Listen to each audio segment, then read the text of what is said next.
Bonjour à tous. Cette vidéo est consacrée à la création d'un compte de messagerie sur le client lourd Mozilla Thunderbird dans le système d'exploitation macOS. Il vous faut sur votre système d'exploitation le Mozilla Thunderbird. Si vous ne l'avez pas, il faut donc le télécharger. Comment on fait? Donc on tape Thunderbird.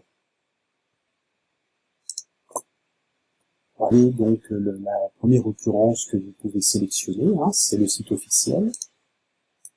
Ensuite, vous cliquez sur le bouton téléchargement gratuit. Et donc la dernière version à ce jour est la 102.1.2. Les versions changent assez rapidement.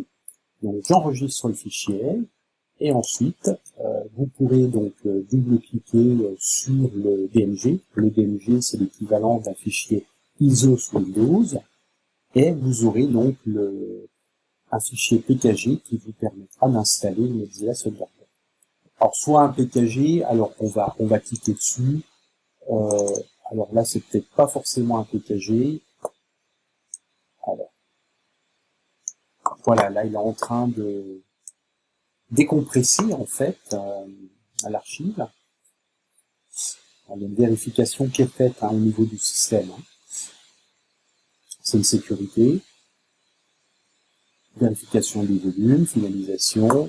Effectivement, ce n'est pas un PKG, c'est simplement directement l'application que vous sélectionnez et que vous déplacerez directement, comme je fais là, dans le répertoire.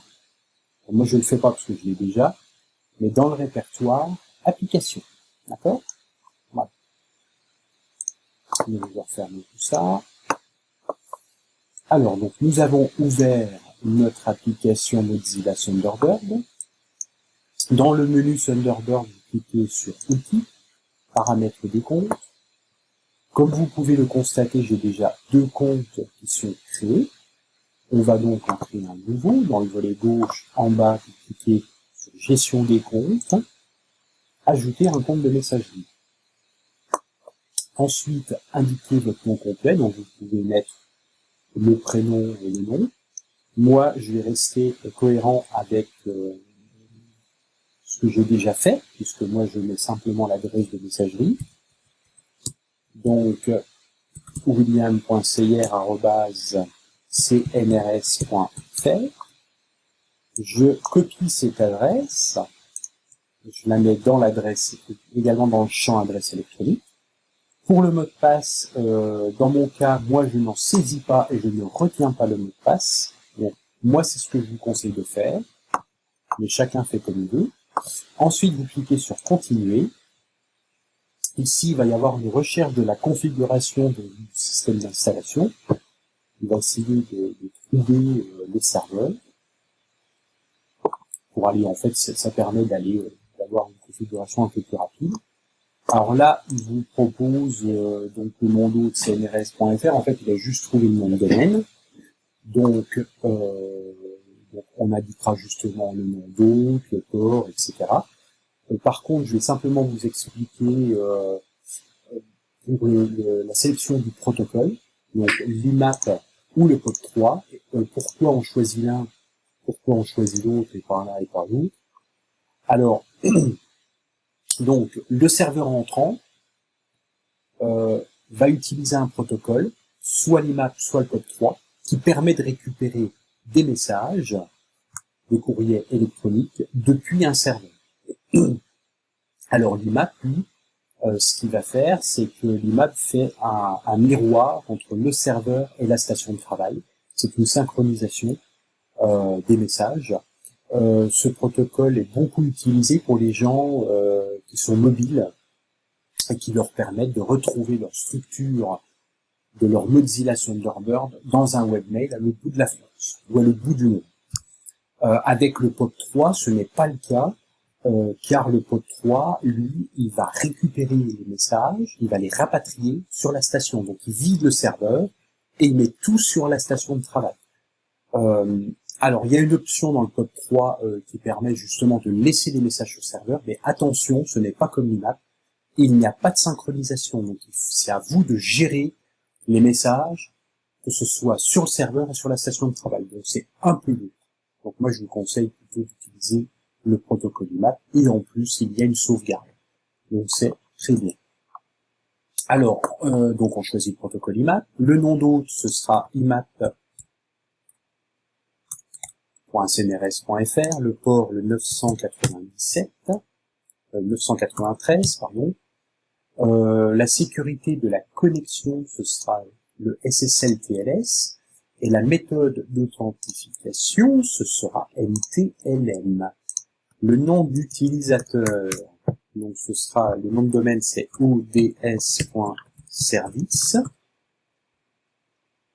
Ensuite, le serveur sortant, c'est le serveur qui vous permet d'envoyer les messages à un destinataire. Donc, nous, dans notre cas, ce ne sera pas cnrs.fr, puisque à la base, on est sur un client lourd Mozilla Thunderbird dans un laboratoire qui détient déjà un serveur de courrier, et donc on va nous privilégier en fait le serveur SMTP de ce laboratoire.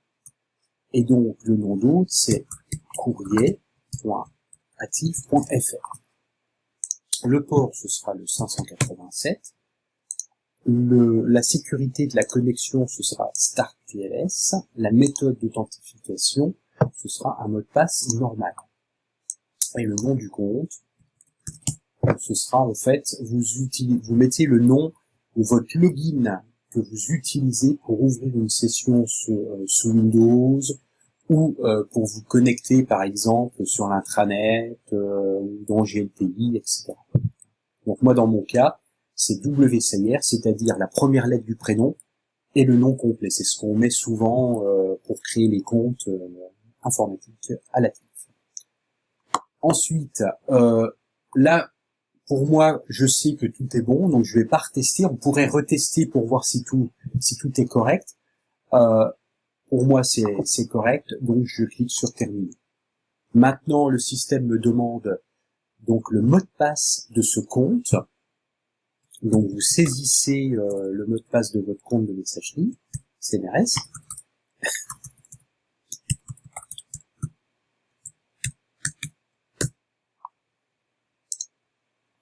Voilà.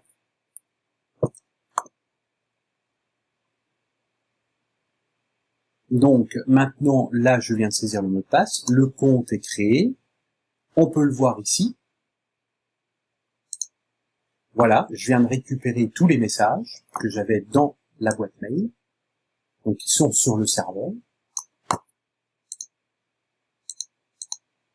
Et également, alors ça prend un certain temps, hein, faut pas être trop pressé. Ça prend un certain temps, il y a quand même des temps de réponse assez longs.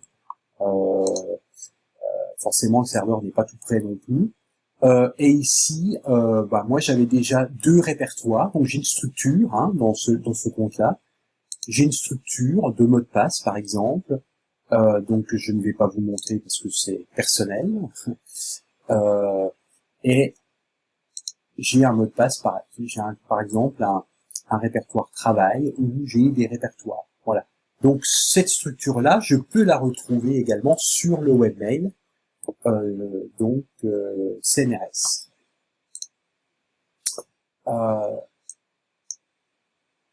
Donc ensuite, je vais quand même vous montrer pour ceux qui utilisent un certificat dans les paramètres de compte. Pour saisir un certificat, donc il faut aller sur le compte de la messagerie qui est là, donc celle qu'on vient de créer, et vous allez dans chiffrement de bout en bout, et ici, eh bien, je vais ajouter une clé. Alors, j'ai déjà ici une clé qui est ajoutée, donc, et je peux sélectionner un certificat qui trouve directement, puisque le certificat, en fait, alors je vais peut-être vous montrer quand même, le certificat se trouve on le trouve dans Thunderbird, parce qu'il faut d'abord mettre le certificat il faut aller dans Thunderbird Préférences, ensuite il faut aller dans Vie privée et sécurité, vous allez tout en bas, et vous allez